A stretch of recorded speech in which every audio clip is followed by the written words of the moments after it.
काँग्रेस नेते विजय वडेट्टीवार यांनी अजितदादांना खोचक टोला लगावलाय। अजित पवारांना मोदी शहांच्या दयेवर जगावं लागतंय, भाजप जे देईल ते त्यांना घ्यावं लागेल असं वडेट्टीवार म्हणाले। अजित पवारांना भाजपनं गृहीत धरलेला आहे असा टोलाही वडेट्टीवार यांनी लगावलाय। तर भाजपनं दुसऱ्यासोबत जा म्हटलं तर अजितदादांना जावं लागेल असंही या ठिकाणी विजय वडेट्टीवार म्हणाले। त्यामुळे आता याच्यावर अजित पवार यांची काय प्रतिक्रिया आहे ते बघावं लागेल।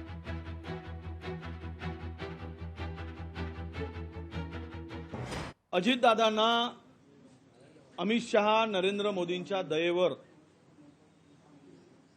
जगावं लागेल ही परिस्थिती आहे। ते जे देतील ते घ्यावं लागेल हे येणारा काळ सांगेल। आणि नाही जर मिळाले तर त्यांना दुसरा जो काही पर्याय देईल भाजपा, की तुम्ही आमच्या सोबत नको दुसऱ्या सोबत जा, तर तोही पर्याय स्वीकारावा लागेल। कारण त्यांच्याकडे आता कुठलाही उपाय नाही।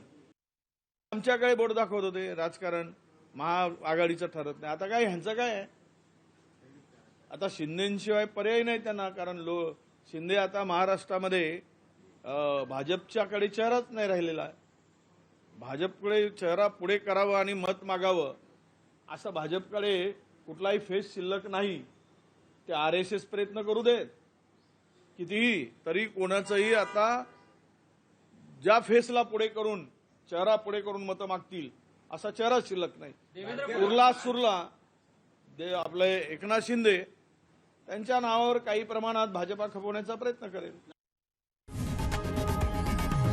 लोकशाही मराठी ऐका, पहा, जागरूक रहा।